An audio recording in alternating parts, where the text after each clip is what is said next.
Let's get started. So, hello everyone. Welcome to all those who just came in. I'm Kayla Nguyen, and I'll be hosting today's transfer panel. I'm HCC's current marketing director. And so, before we get started, I just want to say thank you to our panelists for making the time to come here. Nicole Nguyen, say hi. Hi guys, thanks for having me. Yeah. And so, let's get right into it since there's a lot to cover today. So this is how our panel will be structured today. We'll start with introductions. You can get to know our panelists a little more. And then we'll start with a couple of questions that we as a club have come up with to ask our panelists. And throughout that time period of structured Q&A, if you guys have any questions, make sure to save that for the end for our open Q&A, where we'll be opening the chat for any questions that you guys may have, and our panelists will be able to freely um, answer those. And then we'll end with concluding statements. Okay. So if Nicole would like to introduce herself. Yeah, hi guys. Again, thanks for having me. My name's Nicole. I attended Foothill from 2022 to 2024. And while I was at Foothill, I majored in sociology, and I also got two certificates of achievement in data analytics and humanities. I was involved in a lot of things at Foothill. I was an honor scholar. I was president of this club last year. I was on ASFC, the student government at Foothill. And this year I'm attending Stanford. My major here is symbolic systems, and I'll be graduating in 2027. Hey, thank you so much for introducing yourself. Let's get straight into the questions. Let me stop screen sharing this for a second. Yeah, so the first question I want to start with is just some general questions. The first one is, how many schools did you apply to, and did you always intend to apply to Stanford, or was that sort of like a last minute decision? I applied to most of the UCs, and I applied to three private schools. I applied to Stanford, Yale, and Cornell. Um, I think I always knew I wanted to apply to Stanford just because when I started at Foothill Stan in 2022, in 2022, Stanford also introduced a new major called data science and social systems. And I had heard about this major, and I was like, wow, like this is pretty much what I want to do. Kind of like the social systems part, I was doing sociology at Foothill, and the data science part, I was doing data analytics. Foothill didn't have a data science degree or certificate, so it kind of did something adjacent to it. And so this major really caught my attention, and so I kind of knew from then on that I wanted to apply to Stanford. That's great. I'm glad that you had that revelation about Stanford. So the second general question would be, from the schools you were accepted to, if you're comfortable with sharing, why did you ultimately decide to choose Stanford? Yeah, it was a hard decision. I actually didn't commit to Stanford until the day, like the day of committing was due. So I had actually committed to Yale at first, which is the other private school I got into, and I got into the UCs as well. And then I decommitted and then committed to Stanford. And there were a lot of factors that ultimately played a role in why I ended up choosing Stanford.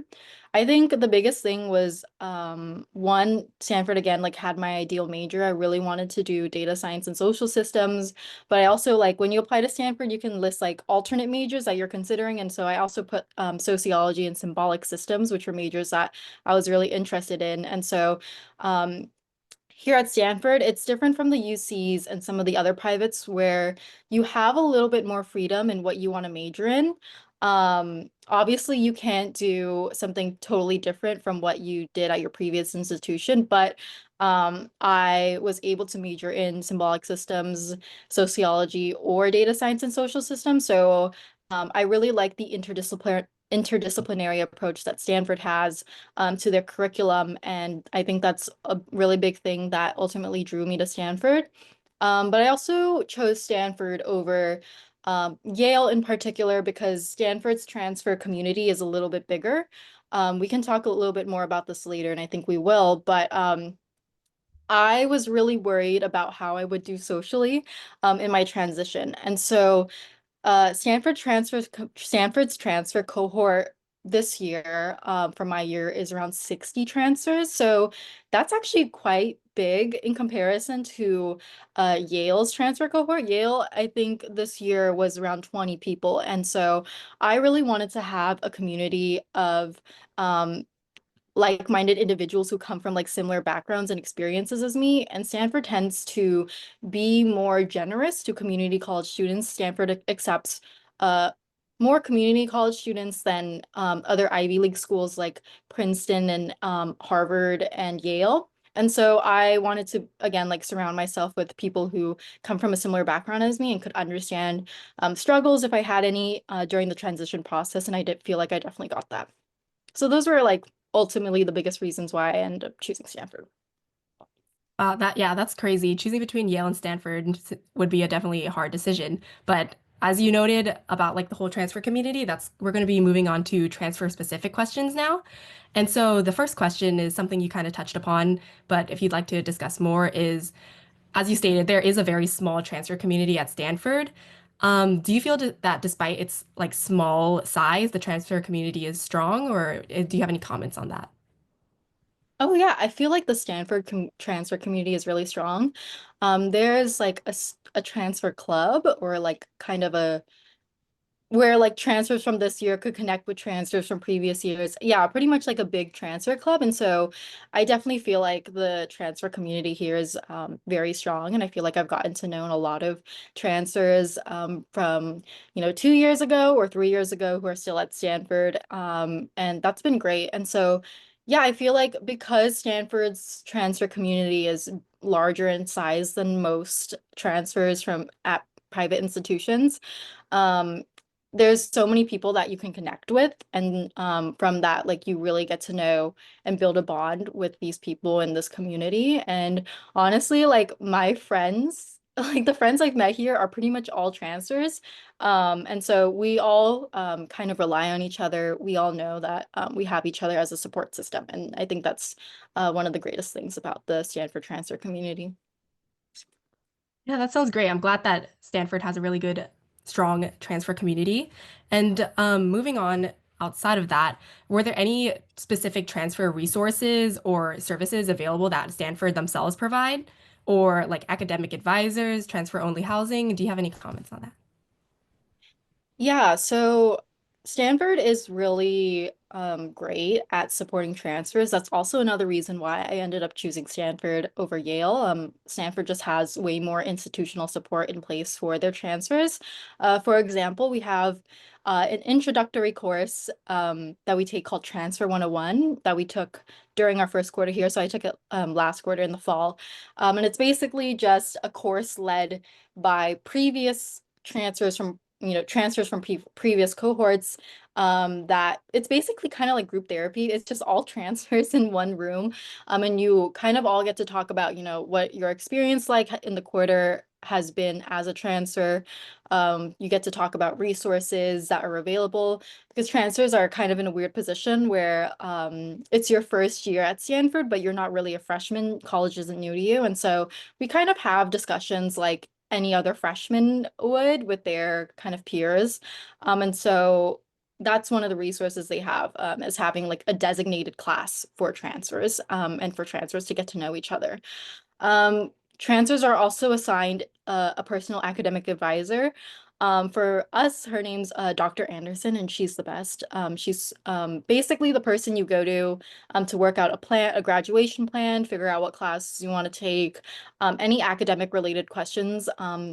You go to your assigned transfer academic advisor, which is Dr. Anderson. And so she's been super helpful in not only my journey in figuring out life at Stanford, but also everybody else who was a transfer. And you mentioned transfer dorms. Yes, Stanford has a transfer specific dorm. They kind of put us all in one dorm unless you're a non-traditional transfer over the age of 25. So transfers who are over 25 live in a different building called EVGR, but it's still close in proximity enough to the main transfer dorm, which is Kimball, for us to still hang out with each other and still build that transfer community. But yeah, there are a lot of resources out here for transfers, and I think the biggest one is just like having a really big and strong community. And so you often find yourself using people who transfers from previous years who have, gone through the experience of adjusting to Stanford for the first time. And you often end up talking to them about how you can adjust better or if you have any questions related to Stanford. But yeah. That sounds great. We've talked quite a bit about the transfer community, and I want to move on to asking how it is integrating into like the larger community of also non-transfers. Like, how is like your general campus life like that? Is it okay? Like, are you comfortable participating in like the bigger, larger clubs, Greek life, etc.? Yeah, so I think being a transfer at Stanford, or for context, I've heard about how when there are tr like transfers experience going to a UC for the first time, there's something called transfer bias, where transfers are generally like looked down upon for being a transfer, or they have a hard time accessing clubs on campus just because they're a transfer. At Stanford, I've never experienced that. I think it's mainly because like at Stanford, it's like harder to get in as a transfer than it is a freshman. And so, being a transfer here at Stanford is generally something that is really impressive, and people like really want to hear about it. And that's just been my general experience, in like every part of experiencing Stanford, whether it's like talking to my professor or trying to join clubs and get involved. Everybody's just super interested to hear about like my journey coming to Stanford and what I was doing before. Coming to Stanford. But I think it's generally been really easy to access like clubs and different on-campus activities. Um, it's more about it's just like being a freshman, like you're just really exploring and doing different things, and trying things out. And there's no sort of barrier that's in your way. Like if you want to rush a frat, you can, or like rush a sorority, you can still totally do that, even though you may be like a standing junior. A lot of the sororities and fraternities on campus will still like, if you're a transfer, they'll still let you rush, even though traditionally, anybody who is above like older or who's a junior or a senior can't rush, but they'll make that exception for transfers. Um, yeah, and so I think being a transfer at Stanford is really great. And there's no kind of like stigma that surrounds the transfer community. And so everything is very accessible and yeah. Yeah, that's great. I'm sure the whole like transfer stigma is a really big issue for most transfers. That's something they worry about. So it's great to hear that Stanford doesn't really have any of that stigma and is pretty open to all students. Moving on, how does the academic rigor of Stanford compare to Foothill? Since Stanford is obviously one of the top schools, it must be a lot different. Oh yeah, it's very different. I think that was like my biggest struggle last quarter was adjusting to the academic rigor, and that's just been the biggest struggle overall. In transitioning to Stanford, it's just like adjusting to um taking like what it's like taking courses at Stanford. And so I quickly like went from taking like maxing out units at Foothill and prior or like I quickly went from like maxing out units at Foothill to doing the bare minimum here at Stanford and still feeling like I have no time for anything. I think like before I started my first quarter, I had the notion and I was like, oh, like Foothill is on a quarter system, Stanford's also on the quarter system, so I think I'm like totally prepared to handle the academic rigor.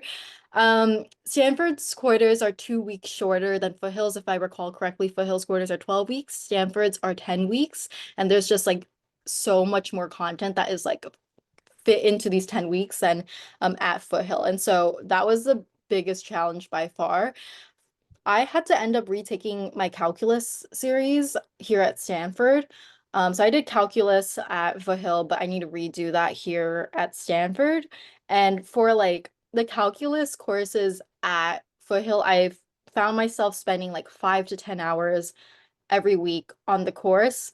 Here, it's anywhere up to maybe like 25, 30 hours. It's pretty insane. And I remember like for one of the topics in one of my calc courses. I remember like seeing it in the Stanford class and I was like, oh, like this is what we covered at community college. I'm like totally good. But they fit like a whole week's worth of content like from Foothill in like a 50-minute lecture. And then there's just like so much more that builds on top of it. And so that's definitely something that anyone who is transferring should be prepared for. This is not just like a Stanford specific thing. I know students at the UCs, like my friends at the UCs, are also struggling to adjust to the academic environment. And anybody, like no matter what school you go to, no matter what school you transfer to, that's definitely something you should be on the lookout for. And yeah, I mean, that was definitely a struggle for me. But like now that I've gotten the hang of what like feels just enough in terms of course load. I know how to like plan out my future quarters because I was being way too ambitious in like my original graduation plan. I was like planning on doing 20 units per quarter at Stanford like I was at Foothill, but that was not going to happen. Wow, that sounds really difficult. As someone taking calc right now, I'm worried for that. But yeah, I'm sure you'll do great in the future at Stanford. I think it just needs a little bit of getting used to. Moving on to our last transfer specific question. It's how about class size? Like, what are your interactions with classmates and professors? So class sizes at Stanford vary a lot.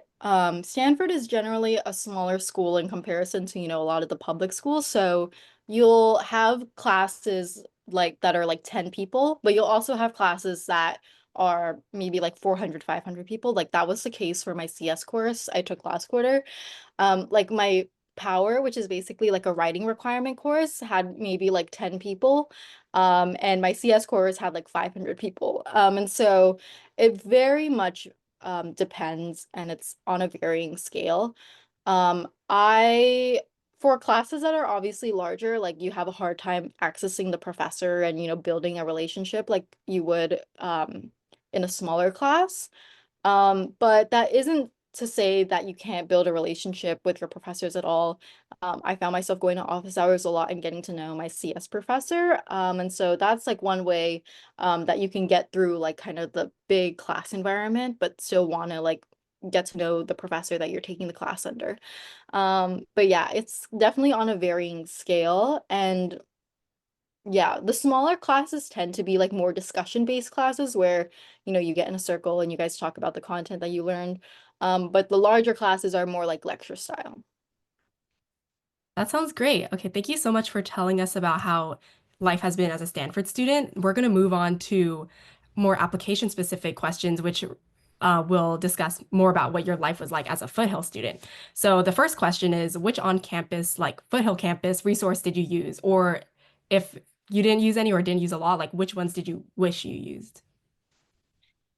Do you mean resources and like resources that helped me build my application or just things I got involved with? Both are good, like anything that helped you in your transfer journey. Okay, yeah. I was involved with a lot of things at Foothill. As I mentioned earlier, I was a part of student government. I served as a student trustee at Foothill. And I also was an honors scholar. I was involved with the Honors Connection Club and the Social Justice Club. I also founded the Vietnamese Student Association while I was at Foothill. Um, I was very involved in the club scene. I was also very involved in the shared governance scene. Just within the nature of my role as the student trustee, sat on a lot of shared governance boards and got involved with faculty and administration on campus. And I was also an honor scholar. I was Humanities Mellon Scholar. I also participated in the RSLS, which is, I forget what it stands for, research and something symposium. But I did that and I was a finalist. And so I accessed a lot of the uh, resources that allowed for involvement on campus. So as you can tell just by listening to everything that I was doing, you could tell that I was on campus often, getting involved. And I think that's what's really great about Foothill is that even though it's a community college, they make a lot of efforts to build that on-campus community, and you can do that through like student government or clubs like I did. But yeah, I think like in terms of resources that like helped me with my application, I mean like my Foothill professors and mentors were the best. Professor John Fox, who is a professor of sociology, he wrote my letters of recommendation, and Professor Sean Nagus, who was my English teacher, also wrote me a letter of recommendation for when I was applying to schools. And these were both professors that I like had built a relationship with by taking their class, and I had learned a lot from them, and I feel like they were able to see my growth. And so I asked them to write me letters of rec. But in general, like the entire Foothill community was really supportive, and I felt like I was able to learn just by talking to different people. And so, yeah, those were like the things I was involved with, and the resources I used, I would say. Yeah, so it sounds like it was really important to be very involved on campus things, and especially to be proactive is what I'm hearing. So our second question is, how did the essay writing process differ between private schools such as Stanford and UCs? Like, in your opinion, should you approach one essay in one way and another essay in another, or yeah? Oh yeah, for sure. Writing private essays is very different from writing the UC essays. I remember when I wrote a UC essay for like I was writing the first draft of one of the questions, and I asked my friend to give me feedback on it, and his kind of immediate feedback was this is more fitted for a private application essay rather than a UC essay. So from that, you can already like tell that there are stylistic changes or stylistic differences in writing a UC application and a private school application. I think the best way to describe it is the UCs want you to be more direct and straightforward, while the privates allow for more leeway in crafting a more story like be a little bit more storytelling and storytelling-esque with how you're writing. And so, for example, when you like approach the UC essays, you really want to get straightforward because you have like 350 words. The UCs, they get a lot of applications, so the admissions officers just really want to hear it from you directly rather than then kind of bouncing around it. But the private school essays, they're typically longer, one. And two, the uh like a general trend I've noticed, like, and please take this with a grain of salt because again, I'm not an admissions officer. This is just what I've noticed is that you can have a little bit more fun in your writing is kind of like my point. You can be definitely more creative in how you craft your story when it comes to the private applications. And so yeah, I think like that's the biggest thing I've noticed when it comes to like approaching the UC essays and the private school applications. Wow, that's really interesting to hear. Okay, so our next question is, which of Stanford essays questions or prompts was most challenging for you to answer, if you're comfortable with sharing? I actually had a lot of fun writing the Stanford essays. And if you look up like the Stanford transfer application, it's like a bunch of 50-word essays, like one 200-word essay and one 700-word essay. So there's you kind of like have a lot of variety, and the 50-word ones are like really fun. They're kind of questions like list 5 things that are important to you, or what's the best compliment you've ever got. And so I had a lot of fun doing the Stanford essay. I don't think it was like any part of it was necessarily like challenging for me, but I do think it's just writing like the 700-word one, which was the why do you want to transfer essay, could be very difficult just because of how long it is. But I also don't think that the length is a challenge because you have more room to talk about like what you were involved in, why you got involved in it, like why you really want to transfer to Stanford. And so I think the Stanford, yeah, I talked to like a lot of different people, like a lot of transfers here, and they're like, yeah, like I had a lot of fun writing the Stanford application. And so um but if you like struggle with writing like long essays, yeah, like the why do you want to transfer one can be pretty difficult. Wow, those are really interesting questions. Okay, so our next question is, you kind of touched upon this before in our first question, but the next question would be, what were your extracurricular activities? But it could also go outside of Foothill as well. So yeah, if you'd like to talk about that. Yeah, so as I mentioned earlier, I did a lot of things on Foothill, involved in the club communities, involved in student government. I served as a student trustee, involved in shared governance boards. yeah, I was really involved in Foothill in those aspects, but outside of Foothill, I was elected to serve on a statewide board of 21 other members within the California community college system, and I was the only student trustee on that board. So essentially, I was the only student in a board full of other trustees from across the state of California that are representing the California community college system. And through that role, I learned a lot about the California community college system, the role that it plays nationally, not just in the state of California.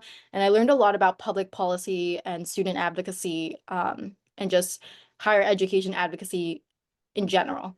And so that was, I think, the biggest thing that I did outside of Foothill.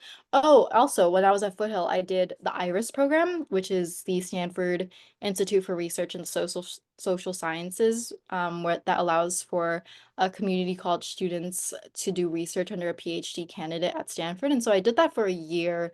I did research under a PhD candidate in the school, in the Graduate School of Education. I was also intern of the year for the Stanford IRIS program in 2024. But yeah, like I accessed all of these like opportunities through Foothill. So they're all like kind of Foothill adjacent or things that I did through Foothill. And so I think that's like a really great thing about Foothill is that there's so many resources out there. But yeah, those are like my biggest extracurriculars. Like I had my like other minor things, like I worked a part-time job. I included that on my application. But yeah, those were my extracurriculars. Wow, that's really impressive. Thank you for that response.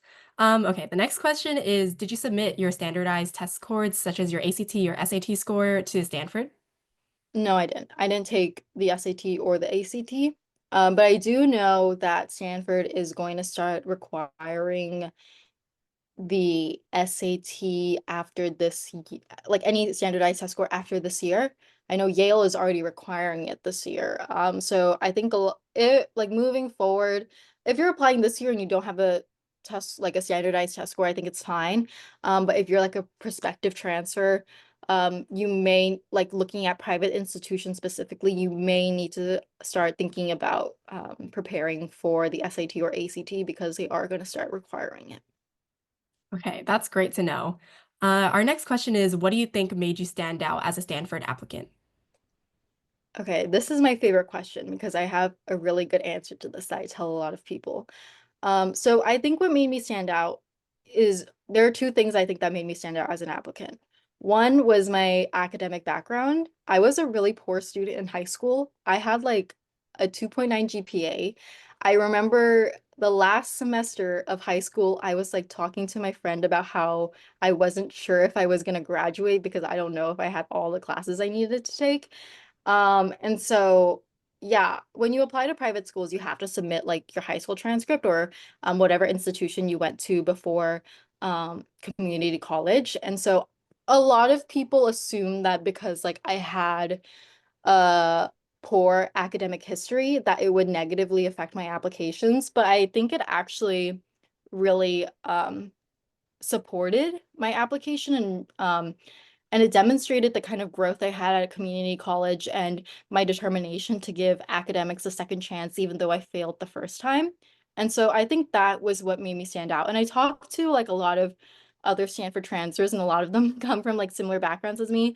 Like my friend, he like basically failed out of high school, and so he had to go to he went into the Navy. But after he left the Navy, he went to community college and then now he's at Stanford. And so if you come from like a similar academic background as me, where you weren't the best student in high school, don't worry about it at all. What these schools care about is what you're doing now, like what you're doing at community college and how are you making use of the resources at community college. Secondly, it's really important to have a spike. Um, I tell a lot of people who who ask me like how can I stand out as an applicant? You need to have a spike. So if you don't know what a spike is, it basically means that you are really good at one specific field rather than being good at like various different fields. So I can like illustrate that through my example, like my kind of experience. So when I was at Foothill, I was really interested in the sociology of education, how we interact with educational institutions. And so I got involved with student government, got elected to a district-wide board where I represented the student body on the Foothill Community College Board of Trustees. I got elected into the statewide board and represented the student voice uh, for a board consisting of trustees across the state of California that were representing the California Community College system. I did research on how Indigenous communities access higher education institutions globally. I was involved in the Social Justice Club where we did a lot of work protesting for higher education access, specifically for the California Community College system, because we noticed a trend that funding was going down for our system. And so just by like hearing all of this, you can tell that I have a very specific interest that I kind of went ham on. And that's what you need to do. If like your interest should be related to your major in some way. Like for example, if you're like a bio major, it's really helpful to have um extracurriculars, in research, or if you have like your own project that you're working on independently, that's great as well. Get involved in clubs related to what you're interested in. And so that's what a spike is, and I think it's super important to have. You hear a lot about how first year applicants, like people for in high school, like seniors in high school, should have a spike. But I think it's even more important as a transfer who's been in higher education already to have a defined interest that you have pursued outside of your academics, so extracurricular wise. And that is a really big thing. I noticed that like in pretty much every other transfer at Stanford that they have a very specific interest that they're really good at, and they just have something that they're very passionate about. Everyone has kind of their own passion and interests that drive them to do everything else. And so, yeah, those are like my two biggest pieces of advice if you want to stand out as an applicant. Yeah, thank you so much for those insights. It was great to hear more about you. So our last question for the application specific questions will be something you touched upon earlier again, but it's that Stanford requires two academic letters of recommendation. How did you decide what professors you wanted to ask to write your recommendation letters for, and any advice on how to make that request, since that's something pretty difficult to answer or to ask of someone?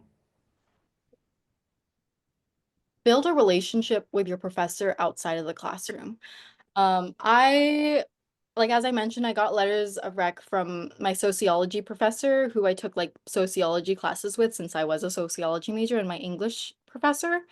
For Dr. Fox, who is the sociology professor I got letters of rec from, he he was the faculty advisor for the Social Justice Club, which I was vice president of. So he and I had to work together a lot to organize social justice related events.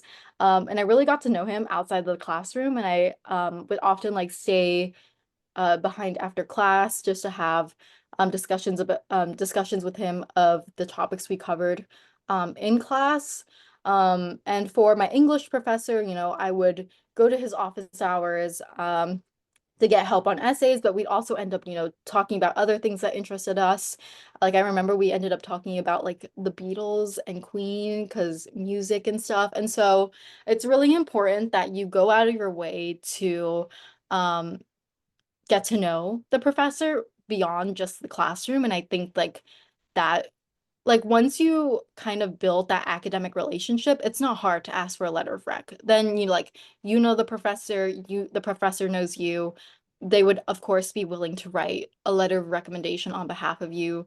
And so yeah, it's just about like taking that initiative to get to know them. And so I think that's what made it like that's what makes it easy, like to ask for a letter of rec. Otherwise, you feel like the professor doesn't know you enough, or you feel like you might be a burden. But once you get to know them, you'll know that you're not a burden and they want to help you. And it's, yeah, in general, very easy to ask if you have that academic relationship.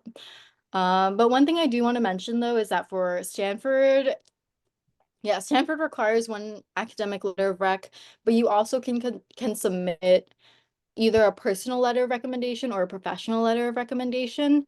I ended up submitting 4 letters of recommendation, which I like recently just found out that I don't think I was allowed to do. Like Stanford, they have a rule where it's like you need 2 academic letters of rec, and then either one optional letter of rec, so either a personal letter of rec or a professional, and I submitted both a professional and a personal. So I think they made an exception for me, but don't do that. Like if don't submit 4 letters of rec. But yeah, and so personal, like I would define that as like someone who works on the same level as you, who knows like your working style and your kind of your work ethic. And so for that, I got one from Patrick Aarons, who was the president of the Foothill Board of Trustees, because I worked alongside him. I was also a trustee on the board that he was a trustee on. And so I got that from him. And then for the professional one, I got a letter of recommendation from the PhD candidate that I was doing research under. So like think of it kind of like structurally, like a professional letter of rec is like somebody that you work under that knows like that knows your work ethic and experience, but then a personal one is someone who you work alongside with. And so that's how I would go on about distinguishing the 2 of them. But yeah, I ended up submitting 4, don't submit 4, submit 3 max. Okay, thank you so much for answering all of our questions. Before we move on to the open Q&A, I just want to ask just a couple more questions for final thoughts before we move on to the open Q&A. So for our people here for this panel, if you'd like to start getting ready or your questions ready, if you have any, then go ahead and do that. And if you'd like, submit them into the chat.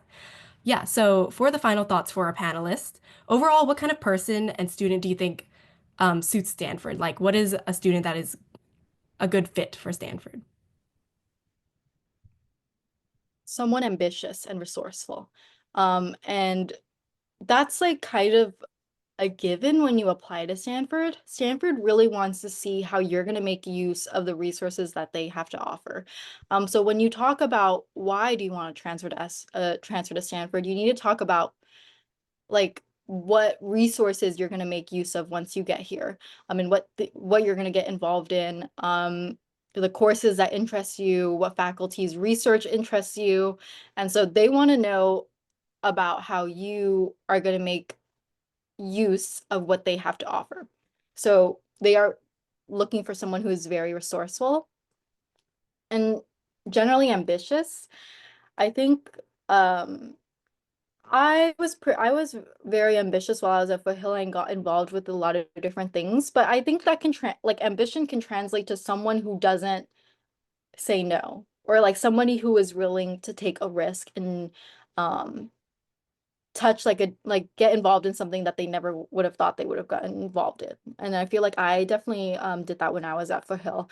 Like I would have never thought that I would have gotten involved in student government. Like high school me was definitely not a student government person. And so doing that at Foothill was definitely something very different that I wasn't ever used to. And so yeah, I think like those are the 2 words that I would describe Stanford students, or somebody like what Stanford is looking for. Like notice how I didn't like say like smart or like academic achiever or like in every single way or like startup founder. Like that's not what they're looking for.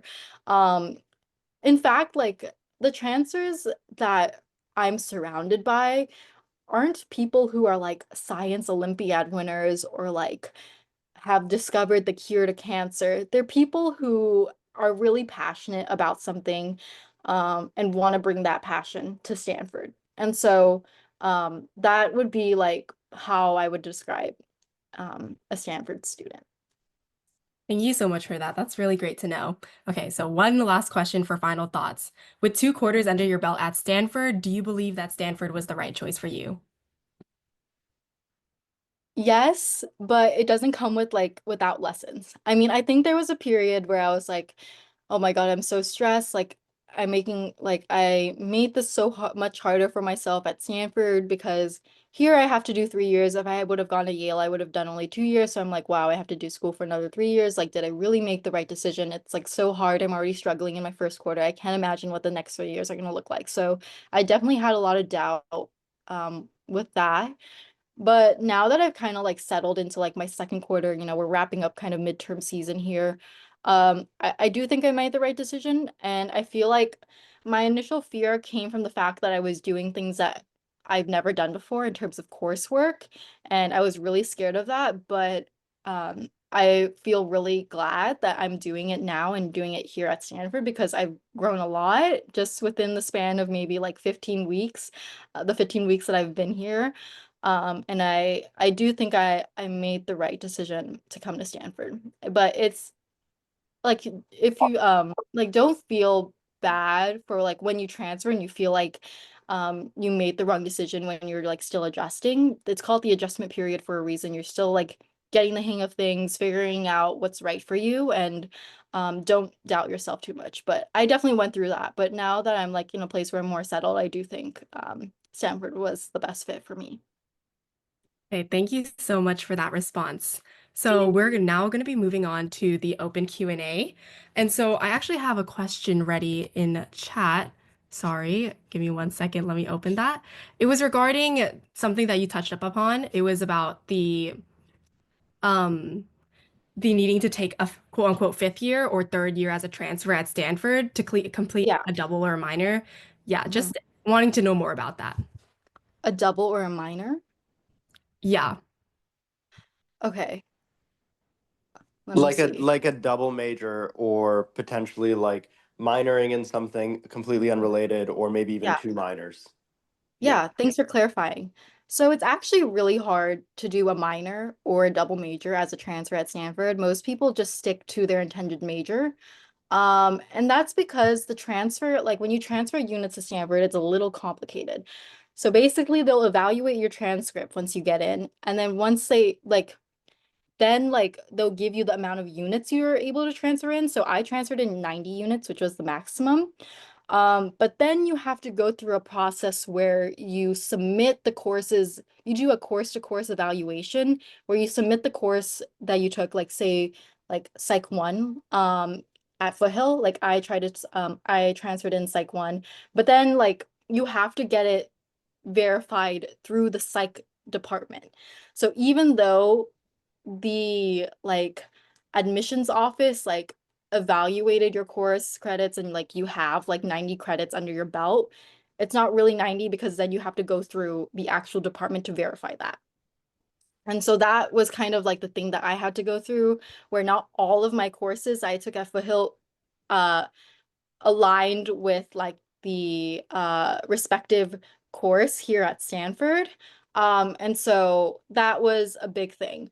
And so I ended up having to take more than I anticipated as a Stanford student. And the fact that I can like really only handle maybe like the bare like 12 units to 15 units per quarter without like going crazy is also another thing that like contributed to the fact that I need to take 3 years. And it's very normal for transfers to go up to 3 years. But that's like to complete their major, not to complete like an additional minor or another major, because it's really hard to do that. Um, and if you go over like the 3 years, Stanford will like take away your financial aid. So you have to be very um like you have to be very clear and effective with what you're like what classes you're going to take in what quarter, and you have to be really good at planning it out during the 3 years. Otherwise, if you go longer, they will take away your financial aid. I hope that answers the question. I also see another one in the chat that says, why do I have to repeat calculus? So this is kind of something that's specific to me. So I didn't take like the whole calculus series at Foothill. I did up to 1C. I didn't do 1D. And so that actually would have been enough to transfer to Stanford. Uh, because Stanford only does their calculus series is only math is Calc 1, Calc 2, and Calc 3, which is basically like Math 1A, Math 1B, and Math 1C. But the thing about my major is that I need to go up to linear algebra and multivariable calculus. And I just kind of wanted that calculus foundation at Stanford so I could feel prepared for the multivariable calculus and linear algebra course here because it's notoriously very hard at Stanford. And so I just didn't feel prepared enough to um, take that course coming straight into Stanford. So I was like, okay, like I have enough room in my plan to start the calculus series over. I'll just do that so I feel better prepared and I feel like I know the material that Stanford expects me to. Yeah, okay, that's great. There's another question in chat that asks, when did you request your letters of recommendation, and were the professors from your first or second year? They were professors for my first year. I requested them 2 months, 1 to 2 months prior to the application being due. But make sure you give your professor enough time. I think under a month, or maybe like asking them 2 weeks before it's the application is due is like kind of cutting it short. You do want to ask like well in advance. So I would say like a safe like time frame is 1 to 2 months prior to when you need it. Okay, there's another question from Natty stating that they live really close to Stanford, literally across the street. Are all undergraduates required to live on campus? Or if not, like how much would you recommend against staying at home? And would you say that they'd miss out on pretty much all social life by not li quote unquote living in the transfer dorms, even if they end up hanging out up there a lot? No, I think if you live across the street, you don't need to worry about feeling like you're missing out. Like you're pretty much there and getting involved. But yeah, so in terms of like if Stanford requires transfers to live on campus or any undergraduate, I would say it's definitely hard to live off campus, even if you live really close. Like you have to like fill out a form, you have to go through like this whole like verification and application process just to live off campus. But if that's like what's ideal to you and that's what's better for you financially, I'm sure like it's not a problem at all. But yeah, like Stanford does like expect its undergraduates to live like on campus. And I have a friend, like I have a transfer friend from this year's cohort. She's from Palo Alto as well. She lives really close. Like she went to Palo Alto High School, which is across the street from Stanford. And she still lives on campus. So it just kind of depends on your situation. But if you want to live off campus, like that's totally possible. You just kind of have to go through a process to do that. But I don't think you would be missing out on like the social life. You can still like hang out with the transfers in the transfer dorm. Thank you so much. That's super reassuring. Yeah, of course. Okay, we have another question, just kind of for like yeah, but they're basically asking to restate your Stanford major. Symbolic systems. Like, do you want me to explain it? I mean, yeah, you can go ahead and do that as well. Okay. So symbolic systems is a study of natural and artificial language and how that appears in systems such as like logic or coding languages, or like linguistics in general. And so it's like basically Stanford's very unique cognitive science. It's like a bunch of fields mushed together, but that's like how I would describe it in like one sentence. It's like philosophy, it's math, it's computer science, it's psychology, it's linguistics, and the study of how all these fields interact in how we um, process natural and again artificial language. Okay, thank you for that. And then there's another question. Where did you mention about your high school history in your application, your Stanford application? Okay, one, you need to submit your high school transcript, and they're gonna look at that. They're gonna see like, oh, okay, like how did the student do in high school? Okay, what does their transcript look like at Foothill? And there's an essay. I forget what the prompt was, but there was like a 200-word essay that like kind of went like explained a little bit about my high school history. And I'm sorry, I forgot the prompt, but there is like space for you to talk about it. You can also talk about it in like your why transfer essay, like give a little context on like why you went to community college and why Stanford is a really good fit for you. But there's like plenty of room in the essays for you to talk about your high school experience. But yeah, that did a good job of answering their question. We have a question from Hyejin in chat. Since Stanford does not have a website to look over, such as Assist, which classes did you need for your major, and how did you figure out what classes you needed for your major in order to transfer? Yeah, I like kind of touched on this earlier. You go through an initial core like transcript evaluation process from the official like Stanford admissions office. And then you go through a evaluation per the department that you took the class in that you have to kind of do yourself. So you have to like reach out to all of these departments and say like, hey, I took like I don't know, like intro to biology at Foothill. Can this cover the intro to biology class at Stanford? And then you submit the syllabi for your Foothill class. And then typically they'll allow for you to like explain a little bit on like on why that the Foothill class should cover the Stanford one, and then they'll evaluate it. So it's kind of tedious. You have to do that for like every class that you want to transfer credit for.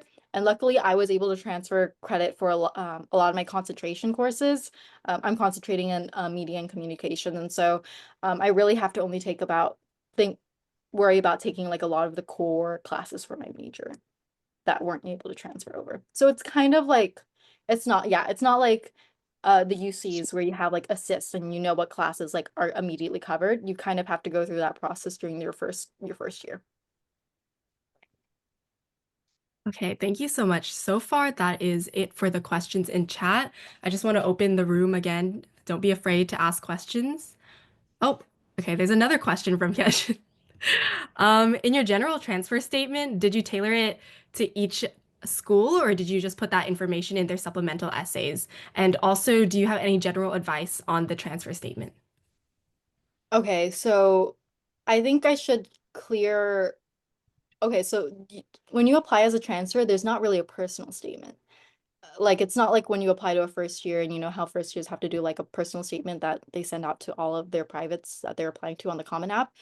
Uh, like the personal statement, I guess you would say is like the why do you want to transfer? It's like it's just asking you like why do you want to transfer? And so yes, you should be tailoring it very specifically to each school that you're applying to because like as I mentioned earlier, you want to talk about the resources that that school has to offer that you're going to make use of, and obviously these are going to be very different at different institutions, and so you do have to like do a lot of research on what specifically you want to get involved in. And so, uh, sorry, what was the second half of the question? It was just, do you have any general advice on the transfer statement? Be very specific.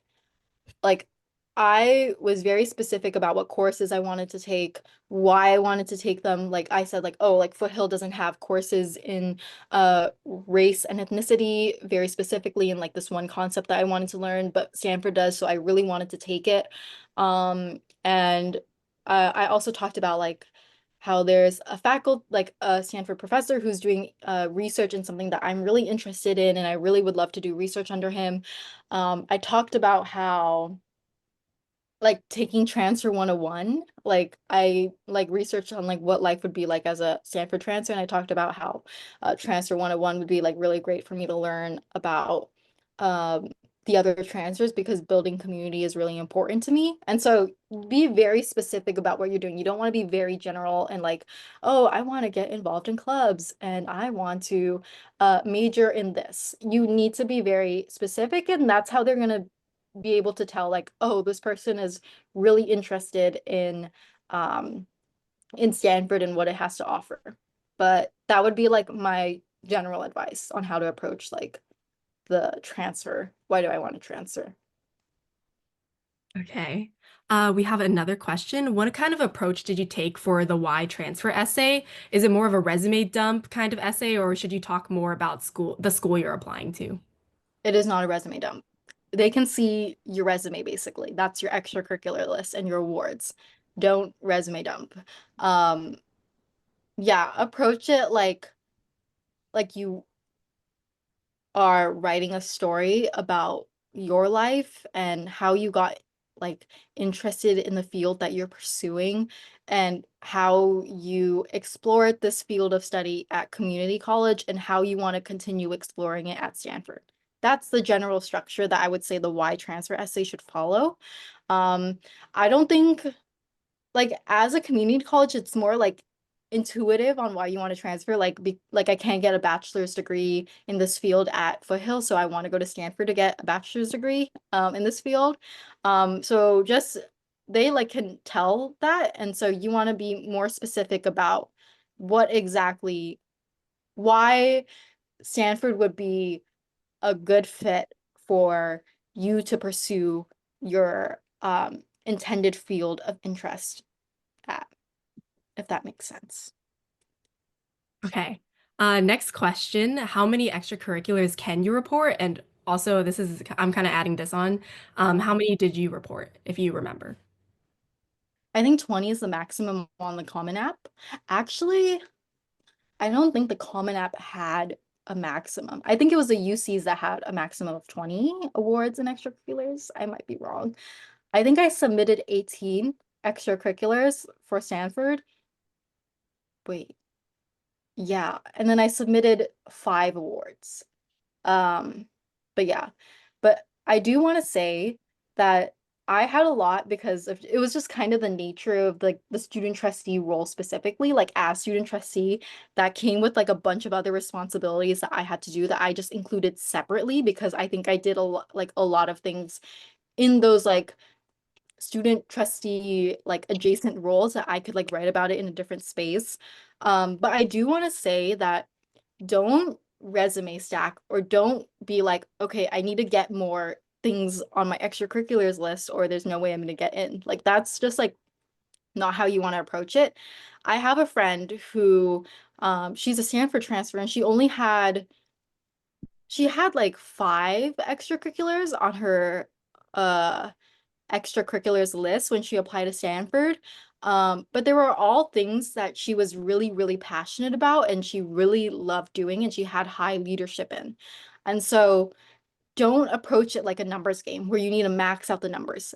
You need to approach it with impact. Like what roles am I involved in that are really impactful that I can highlight in my application that can that shows that I have um, leadership experience and I really want to make an impact on it doesn't have to be like on the world or like on an international level or like a national level or even a state level. It can literally be within your own community. And that's like enough. Like it's really about your interests and how you're getting involved in them and how you're being impactful and intentional with what you're getting involved in. Hey, so I actually have something to say regarding this. I spoke to a Stanford transfer officer or like admissions officer just a couple days ago because I had this same question. And the kind of quick and dirty answer that she gave me was that, yeah, there's no limit on the Common App, but around 10 is probably the sweet spot. They don't want to be reading your extracurriculars all day long and really try to narrow it down to only the things that are most important to you. So around 10, but try not to go significantly over that. Yeah, thank you for that. Yeah, that's what you're hearing from an admissions officer, but like I would say like it varies. Like, I mean, I had 18, I got in, my friend had like 5, she got in. There's no like definitive number. I think like and that's like what because Stanford really wants to make like a diverse class of transfers. And so not every applicant is gonna look the exact same. But yes, like take the word from the admissions officer. Like that's really good advice. Thank you for that. Okay, so last call for any questions. You could hop on mic if you'd want, or you could leave it in the chat, direct message it to me in the chat. But yeah, we can give a couple more minutes just for any final questions to come in. But if not, that is the end of our panel. Thank you so much for being here and answering all the questions, both from HCC and from the public. Yeah, thank you so much. Thanks, guys. Yeah, doesn't look like any more questions. Oh, okay. There's one more question, or not limiting to anyone else. Keep putting in the questions if you need. If you can do the transfer process again, what would you do and what would you do the same or what would you do differently? I would say I would start a little earlier. I think I started a little later than like what I tell most people to like when I tell most people to start. I think I started my Yale application maybe 2 to 3 weeks before it was due, and then I started my Stanford one 5 days before it was due. And so I actually ended up forgetting a very big extracurricular on my Stanford essay. That was like, oh my God, like how did I forget this extracurricular? Well, I forgot it because I like started it a little too late and I didn't have enough time to reflect on anything. But yeah, so start like 1.5 to 2 months before the applications are due. Like I think that would be my biggest advice. But I think I'm really grateful for how things turned out, and I don't think I would change most of it other than that. Thank you so much for that. We have some questions from Tracy. The first one is, how often do you see or visit your family? I visit them often. I'm like in San Jose, so I can always come back when I want. And I think I like go home every weekend-ish. Like I'll see my parents like every weekend when I have time. But yes, I in terms of like do I have any free time? It kind of varies. Like right now, it's like midterm season, so I don't have a lot of time. I spend a lot of my time just studying every day and going to class. But I do like once like things are like kind of settled down from like finals and midterms, I do like think I have like a good amount of free time to do things that aren't related to my academics. Okay, so you answered Tracy's next question with that. We have another question that says, how did you explain your high school background? So, yeah, if you'd like to talk more about that. Well, I kind of just gave context on why I was struggling in high school. Like I think I wrote about how I crumbled under the pressure. Like I went to a very like, like academically competitive Bay Area high school, and so I feel like I instead of rising to the challenge, I crumbled under it in high school.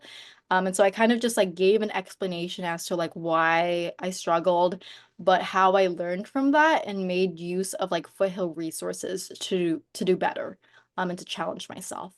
But yeah, that's how I talked about it.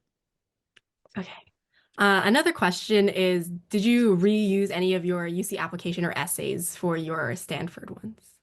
I I use like I reused part of the major essay, like the one that's like what have you done to prepare for your intended major at the UCs? I reuse like part of that for like the why do I want to transfer to Stanford. But other than that, no, I don't. I kind of like where the privates, you kind of have to start from scratch because their questions are very different from the UCs. Um, but yeah, reuse some of it. I think it's like, I think if you are writing about similar stuff and you're applying to a school with like that has similar questions, it should be easy to reuse your UC essays. Okay, that is great. We are also reaching the end of questions. Again, last call for questions. If anyone has any, don't be afraid to ask since this might be your only opportunity. But yeah, um, okay, there's another question. If you applied as a freshman, do they look at that application as well in terms of comparing? I don't know if I can answer that because I didn't apply as a freshman and I'm not sure about that. But I don't think so. Like I don't necessarily see why they would, but again, like please take my advice with a grain of salt because they want to see what you're doing now, like what you've done recently. So I don't think it would be super relevant. Okay. Next question. You mentioned wanting to have a spike. As someone who has two interests that are very different from one another, one is social justice slash identity-based topic, and another is an academic one. What do you think of focusing on both of these spikes rather than just one? I think that's okay. Um, Yeah, I think as long as you're able to talk a lot about like your academic interests while also like if you have like the space to talk about both, then that's good. Um, but maybe like look for a way to combine both of them, like find how they intersect or are similar to one another, like how like exploring your identity relates to like what you're pursuing. But I think that's okay. Like, um, it's just like don't have so many uh different things that you're interested in that your application isn't cohesive. Okay. Another question is asking about your GPA before transferring, if you're comfortable answering that. I had a 3.98 out of 4.0. Okay. Yeah. Thank you so much. Maybe just to add on about or onto that, like how important do you think GPA is to transferring to Stanford or just transferring in general? I think it's important, obviously, but I don't think you're like you're out of chances if you have like a 3.9 or a 3.8. Actually, like I have a really interesting story. Like my friend, he served in the military during when he was like while he was taking classes at community college.